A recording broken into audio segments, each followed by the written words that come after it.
This week, we're talking about David Bailey. As it turns out, we've got so much to say about David Bailey, and he's got quite a lot to say to us in our Q&A. Oh, yes.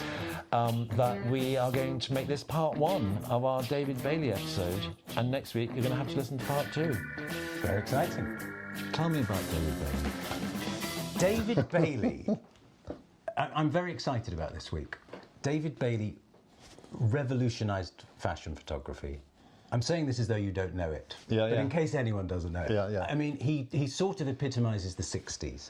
His celebrity portraits are second to none. And I just want to start by giving you two quotes about David Bailey. The first one is from Penelope Tree. I thought these were a nice way to kick us off. Yeah. The king lion on the savannah, incredibly attractive with a dangerous vibe. He was the electricity, the brightest, most powerful, most talented, most energetic force at the magazine. Exciting. Yeah. And then Grace Codrington says, who was also a model, as you know, and went on to work at Vogue, it was the 60s. It was a raving time, and Bailey was unbelievably good looking. He was everything you wanted him to be, like the Beatles, but accessible. And when he went on the market, everyone went in. We were all killing ourselves to be his model, although he hooked up with Jean Shrimpton pretty damn quickly. And I think that gives you just a sense. I think we'll kind of go, I hope, through his life and his career and how he got there. But what is most extraordinary is the speed with which, when he decides to take up photography, he becomes the photographer. I know there's a trinity, I'm sure we'll talk about that. But the speed that his career took off is insane. Am I allowed to quickly interject Please and ask, do you know when he bought his first camera? As in the year? Not the year, but at the stage of his life. Is it when he joined the RAF? Yes, he was doing national service. And was it... Because his trumpet was stolen. That was his creative outlet. And so he had to find another creative outlet. So he bought himself a Rolleiflex. I'm going to challenge you on that. Wasn't it the British version of a Rolleiflex? Called a Rollo or something? Okay, he bought his first camera, can I just say that? Which was a twin lens. Yes. And that was what, like, we're talking mid-60s? 1956. Oh, come on. So, I mean, one of the extraordinary things about David Bailey is he is one of a new generation of working class photographers, because prior to that it had been the gentleman photographers, hadn't it? Yeah. And so we should briefly maybe touch on his early history in the East End. And he came from relative poverty and the house next door was bombed. They used to go to the cinema in order to... because they didn't have enough money to pay for the central heating, it was warmer to stay in the cinema. And I think this is key. I really genuinely think, if you look at his work, I think he's massively influenced by cinema and black and white cinema, and if I had to guess, possibly cowboy films. You know how they're very high contrast? Well, the high contrast thing is something that I want to mention. Oh, yeah. I'm going to mention it now. He assisted John French. And at that time, late 50s, early 60s, when these photographs were going into the press, the newspapers, the reproduction was, the tonal range was reduced by the printing process. And I think it was John French that noticed it, but Bailey took that on as part of his sort of style and signature. Because the thing about a David Bailey portrait is the blacks are so black, and so it was actually, he was guided towards that by how the photographs were reproduced, and he saw the advantage of it and then made it into his style. So was he taking that from John French? I think it was John French that actually pointed out while David Bailey was the assistant, but David Bailey took that on as his own character. Okay, so I've got a quote from Bailey about John French, which I love. Get it out there. Well, but one of the reasons I want to... Go on, please, because I love that quote. Well, it's just that when Bailey answers questions, in doing research... By the way, I've loved researching this more than any episode we've done. It's just been a pleasure to delve into Bailey. He's been a massive influence on me and you, I know. So he becomes John French's assistant after the RAF. Yeah. And when reflecting on this, he says... He wasn't a great photographer, but he was a nice, kind man. I guess the thing I got from him was the white background.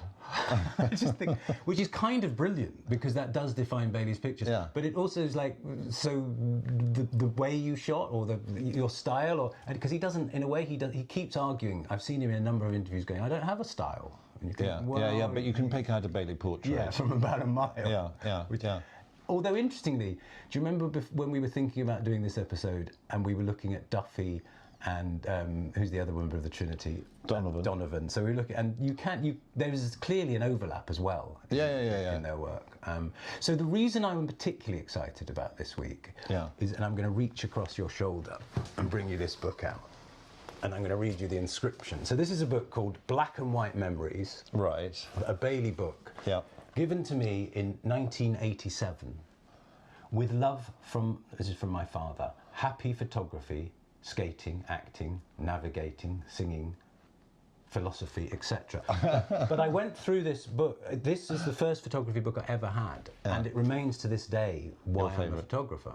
Right. So that's when we said we might do Bailey. I thought, wow, I'm in. Brilliant. Having said that, there's so much I didn't know about him. But do you know why and who christened them the Black Trinity?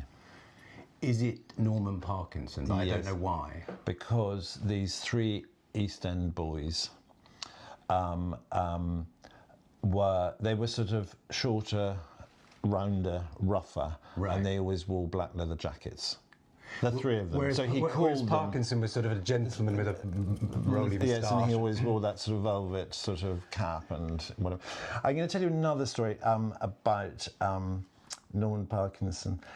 He was asked to photograph David Bailey. I don't know, probably for a magazine or whatever. And you know, they were acquaintances, competitive. Who knows? Our photographers competitive with each other. Snowden was quite competitive.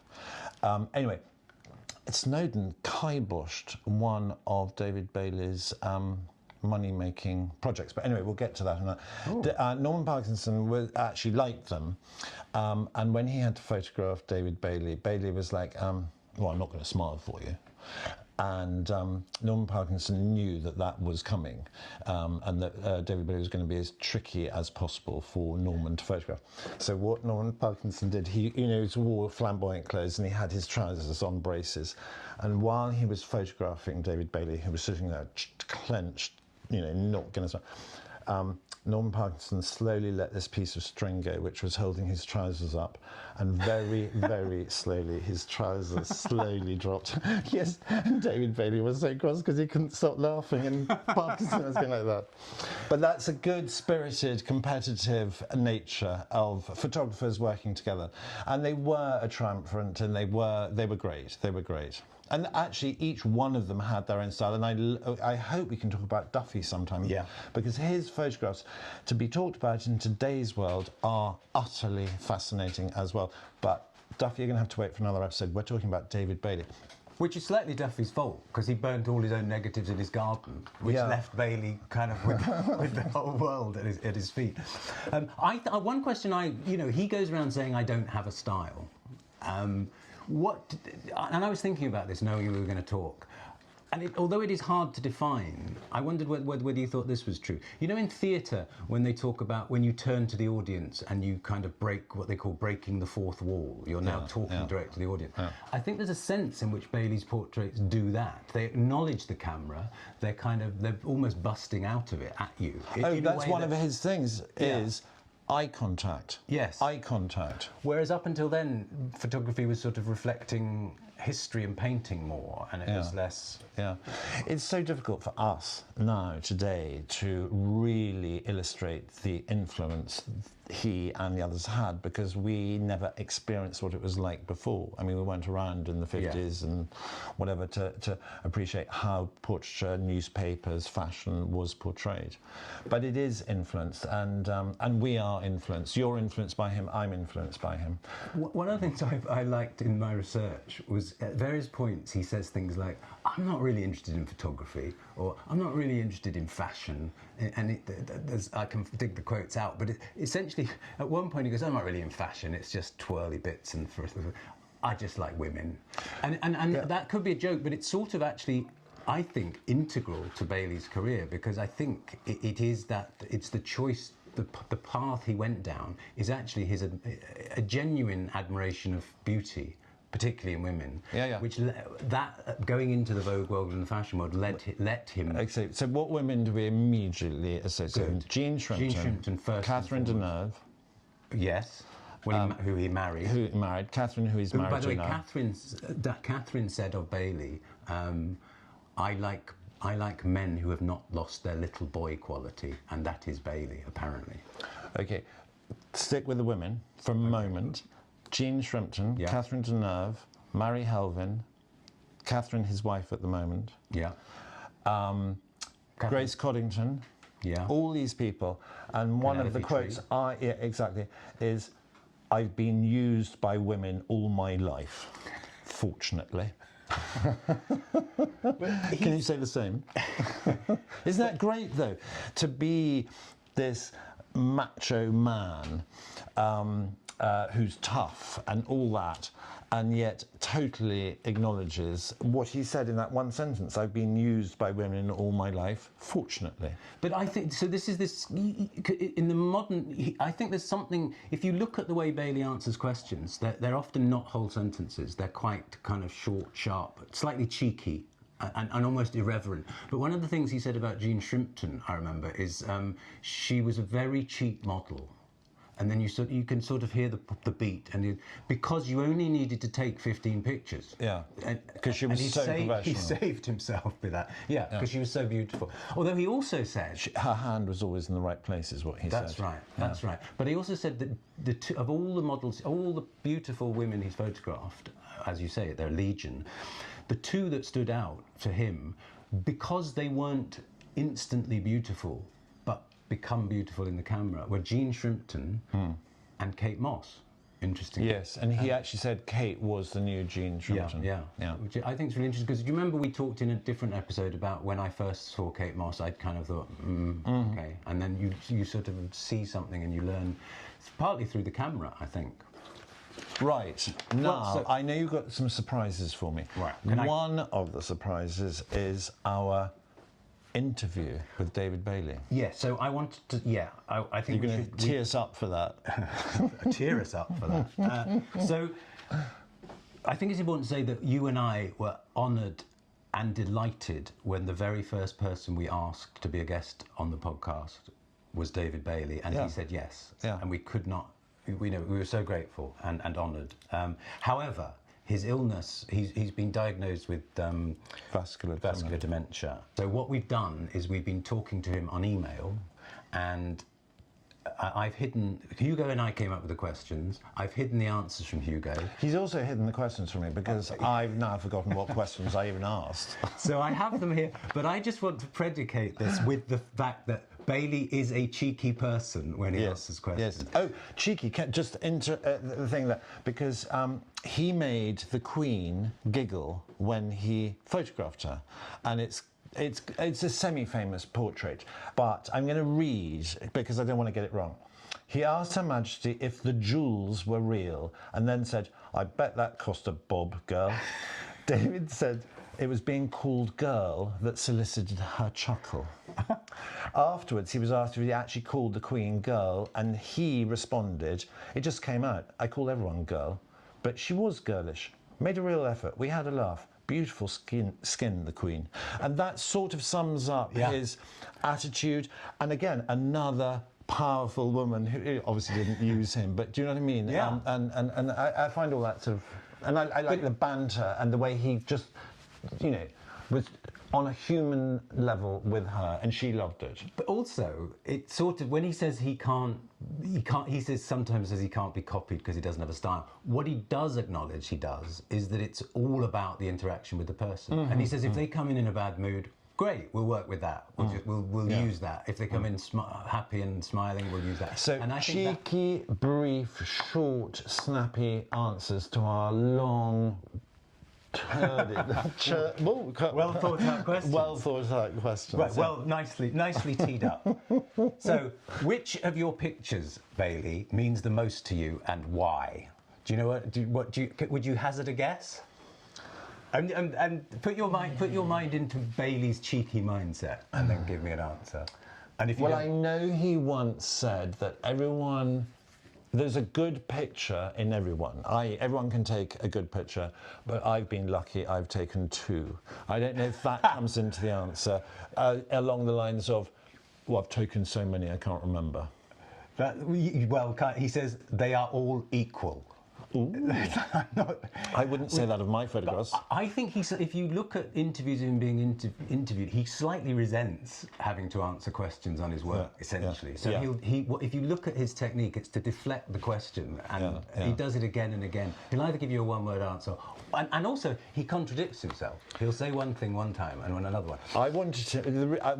I think I asked that question. Shall I tell you why? Yeah. Because there is a really beautiful photograph which he published in a book recently of his wife and his son Fenton, and it's such a beautiful, beautiful photograph. Yeah. And I thought that maybe that was what he would say, because it is important.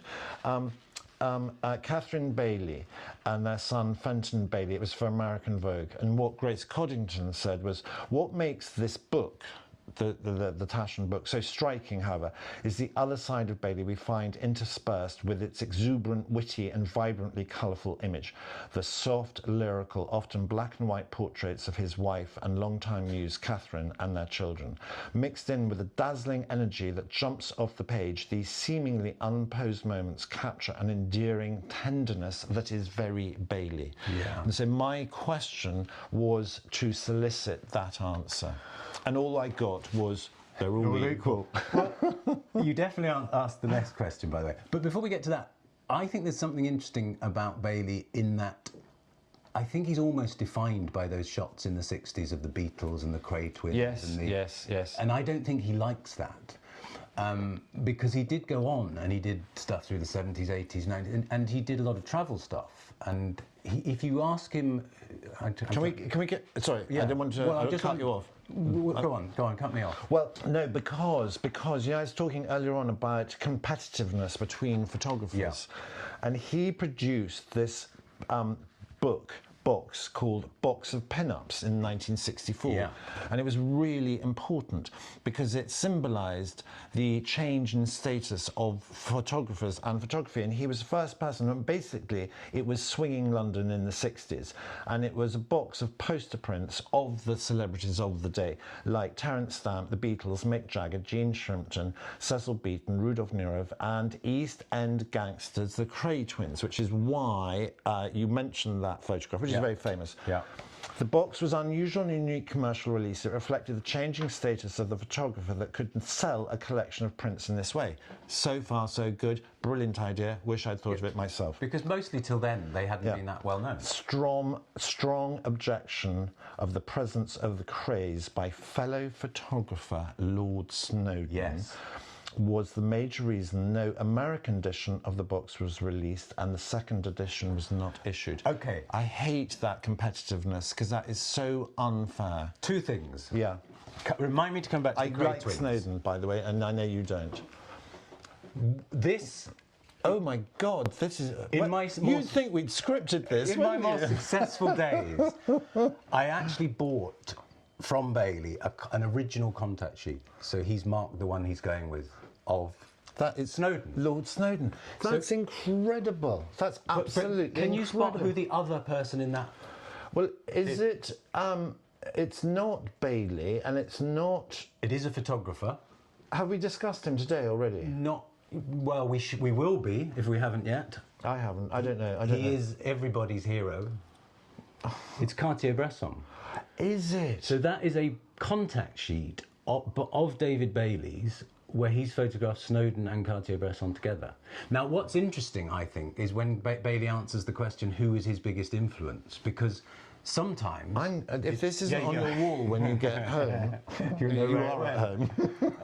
That is very special, everyone. That is amazing. Well, particularly to a photographer, because I've got Bailey, who got me into photography, photographing Bresson, who I consider the greatest photographer, and Snowden, who you like. Let's leave it at that. Well, I like his work. Yeah. But I've got a photograph that I took of Eve Arnold and Snowden. Oh, wow. Which is sort of... Yeah. But anyway, I'm going to give it back to you because I don't know. I don't want to damage it. Thank you. Don't throw it over the edge there. But the other thing... I love this. was the Kray Twins. Yeah, well, that's why I told you that. But something I dug up which I didn't realise. Obviously, I knew... There are a couple of stories about the Kray Twins that Bailey... So my wife's hairdresser, quickly tell people who the Kray Twins are, because some of our listeners and viewers might not know what evil bastards they were unless they saw the film with Tom Hardy in it. If any of them are listening, or their relations, we love them. if not, then they were two of the nastiest criminals in the East End who tortured and killed people at will. And I think they dropped bodies into the cement bits that hold up the flyover just before the cement went in. Yes, that's right, which they use in a movie. So to have the Kray Twins photographed by Bailey and then put in a box of pin-ups next to royalty and all the rest of it did cause a few eyebrows to be raised. But what I did discover in researching this week's episode, I did not know this, tell me if you did. In his early days, it was alleged that the notorious East End gangsters, this was when he lived in the East End, going to the cinema to keep warm, the Kray Twins, who he later photographed, had assaulted his father when he was a young boy, leaving his father with 68 stitches. Bailey was 12 at the time of this incident. I want to say something, but you're going to have to bleed. I mean, me. That's awful. Isn't it? Yeah. And I think the fact he then popularised... He's an iconoclast, isn't he? He doesn't mind going against the trend. Yeah, in fact, he rather enjoys it. Let me bring you to the second question. It's going to be a long episode. We're already on number 2. Hold on to your seat. And I know this is your question. If your camera could talk, Bailey, what is the most embarrassing thing it would tell us about you? Now, you can't guess this. No, I can't. I can't possibly. Can I ask a question before you answer it? Please do. Is it more than 2 words? It's 3 words. Oh, right. He's being very generous now. Yeah. I can't bark. What is that? Ooh. What is that about? I don't know. Okay. We'll email him to get some more detail on that one. Yeah. I love it. Now, if you could take a selfie with any historical figure, who would it be and why? Now, this does make sense when you do a bit of research. Yeah. Who would he have chosen to do a selfie with? Oh, my goodness. By the way, before you answer, we're going to just spend this week interrupting each other. I think it's good, good game. So he famously also said he'd never taken a selfie because he was too busy taking photographs of people, which I quite like. Yeah. No, I appreciate that. Yeah. Is it actually someone who is dead in history? It is. God. Okay. Okay. Well, that tells us more about you than him. Picasso. Ah. Because he is the man I respect the most, is what Bailey says. And there is some quote about him saying, Picasso taught him not to obey the rules. He taught me that a circle didn't need to be circular, I think. Yeah. And I love that. And he excelled at school. Bailey excelled at school in art. Good. And still paints and still does ceramics. And left school at 15. So let's go back to that, because he had dyslexia and possibly dyspraxia, I think. And he was at school told that he was an idiot, frankly. They were very, very unkind to him. Apparently there was 1 year at school where his recorded entries for turning up at school amounted to 33 days out of the 306 available. So school really wasn't for him. But as you say, he did love art. Yeah. And I think it's interesting that he's not... When you see him and talk to him and listen to his interviews, you don't get... He doesn't really want to talk about photography. He wants to talk about And actually, art. I really like the way he answered that question, because I feel he's read the question and thought it through and given us a really good answer. Yeah. No. I think what's also interesting is when I've seen him interviewed several times on which photographers most influence him, and it varies. Obviously, maybe in his head it does, but he has conspicuously really failed to credit Avedon and Irving Penn. Yeah. Although he references them and he likes them. Yeah. But he talks about a French photographer called Nadar, who I hadn't really focused on. And he says when he look, we'll put some on the Insta, but when you look at a Nadar photo, you sort of think, why? Why is he picked? And he says, when I look at a Nadar photo, I see my own work, I see my own style. And it's interesting because it doesn't, given that he breaks all the boundaries and all the rules, you think, okay, that's interesting. Anyway, we can come back to that. Question 4.